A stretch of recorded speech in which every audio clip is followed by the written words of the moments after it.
네, 뉴스톱텐 4위 소식은요. 한동훈 대표 관련된 이야기입니다.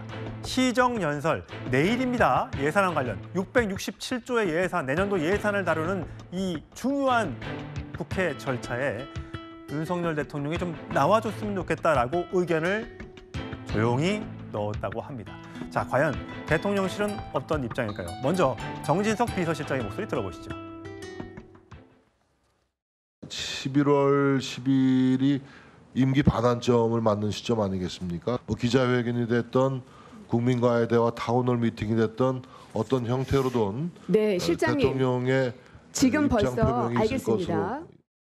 현재로서는 뭐 총리께서 나가시는 걸로 제가 알고 그게 이제 대통령의 국회 시정연설은 뭐 매년 있는 건 아니고요. 총리가 대신하는 경우도 종종 있었어요. 그러니까. 예, 시정연설엔 총리가 나갈 것 같다. 송영원 대변인.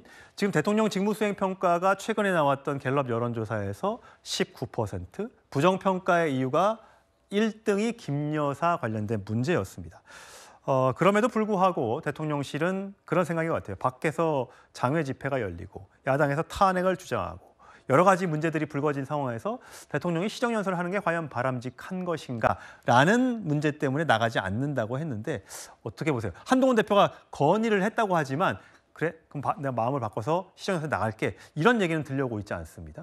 일단 오늘 오후에 지금 그 한동훈 대표의 건의가 있었다는 한 언론의 단독 보도가 있지 않았습니까? 예. 동아일보가 오후 4시 조금 넘어서 보도를 했던데 한동훈 대표가 직접 요청했는지를 제가 직접 확인하고 이 방송에 들어오진 못했습니다. 예. 다만 그런 보도가 있기는 했는데 제가 좀 알아보니까 당내에서 대통령께서 시정연설에 직접 나오셔야 되는 것 아니냐. 그런 의견은 제법 있었던 것 같습니다. 한동훈 대표뿐만 아니라. 일단 거기까지는 제가 파악을 했고요. 그다음에 저 시정연설에 나오는 문제에 관해서는 두 가지를 말씀드리고 싶습니다. 첫째로 보수는 가급적이면 헌정의 전통을 지켜나가야 되지 않겠습니까? 예. 과거에 이제 국무총리가 시정연설을 대독한 경우들이 있었습니다만 2013년부터는 11년 연속해서 계속 대통령께서 직접 국회에 나와서 시정연설을 하셨죠. 그 헌정의 전통은 박근혜 전 대통령이 확립을 한 겁니다. 그렇다면은 보수는 가급적이면 그 헌정의 전통을 유지해 나가는 것이 좋지 않겠는가? 예. 그 말씀을 먼저 하나 드리고 싶고요. 그다음에 다른 하나는 저 시정연설에 나오지 않게 되면은 대통령께서 마치 지금 발생한 여러 가지 상황 때문에 난처해서 나오시지 않는 것처럼 오해될 수 있다고 봅니다. 그런 점에서도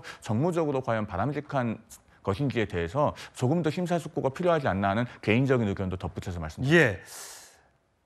시정연설 굉장히 중요한 절차죠. 윤석열 대통령이 2년 전에 시정연설을 했었는데 그 당시에 민주당이 나오지 않았었습니다. 그 얘기는 왜 안 나왔는지는 조금 뒤에 들어볼 텐데 거기에 대해서 윤석열 대통령이 이렇게 얘기한 적이 있습니다.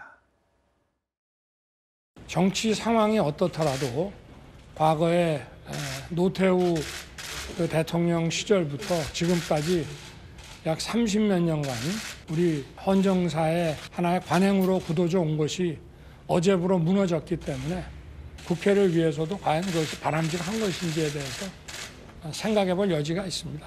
그래서 좋은 관행은 어떠한 어려운 상황이 있더라도 지켜져야 되는 것이라고 생각합니다. 예, 성친 부장.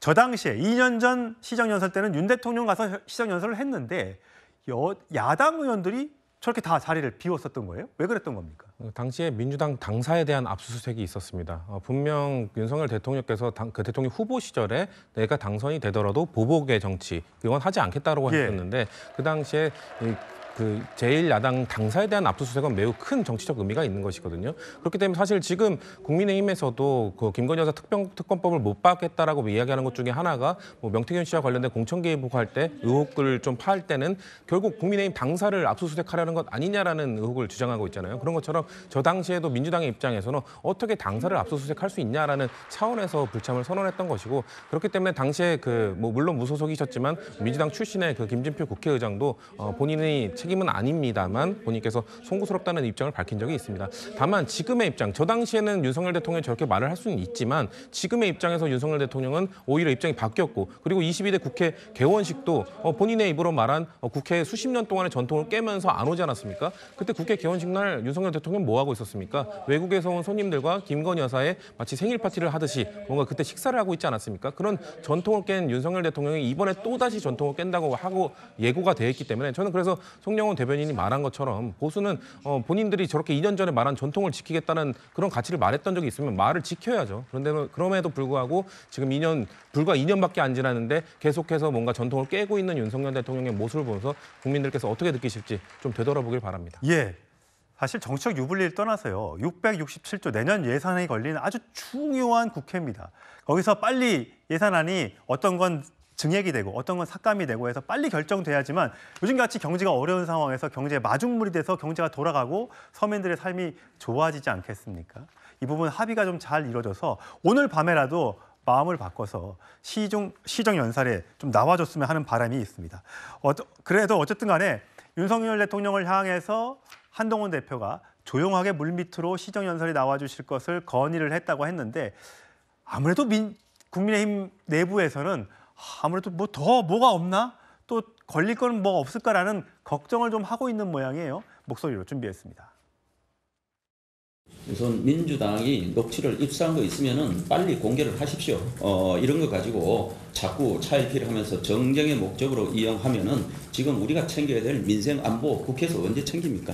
빨리 있으면은 공개를 하시라. 이게 무슨 40부작 드라마도 아니고 그렇게 흥행을 지금 겨냥해서 이렇게 하실 부분은 아니다. 뭐 내용을 잘 모르기 때문에 괜히 이걸 쳤다가 전혀 예상치 못한 얘기가 튀어나오면 그럼 당도 함께 무너져 내릴 거 아니에요. 쟤들도 거짓말쟁이다.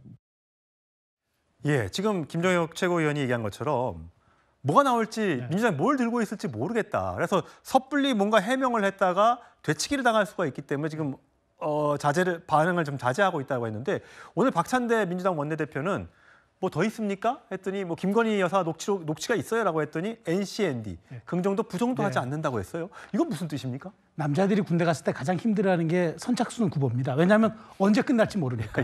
이게 가장 두려운 거예요. 그러니까 정치에서 가장 우리가 어려운 게 불확실성이 유지되는 겁니다. 그러니까 민주당은 지금 전략적 불확실성을 유지하고 있는 거고 국민의힘은 도대체 가진 게 뭐가 있는지 아직 다 모르니까 빨리 얘기하고 우리 정쟁 국회 하지 말고 예산 국회 하자 얘기하는데 모르겠습니다. 민주당도 정말 민생이 어렵다고 생각한다 그러면은 어찌됐건 갖고 있는 자료 빨리 꺼내놓고 해명 요구하고 그다음에 정상적인 예산 국회로 돌아가는 게 지금에서 맞지 않겠습니까? 말씀하신 대로 경제가 너무 어려워요. 예, 준비할 게 참 많은 국회입니다.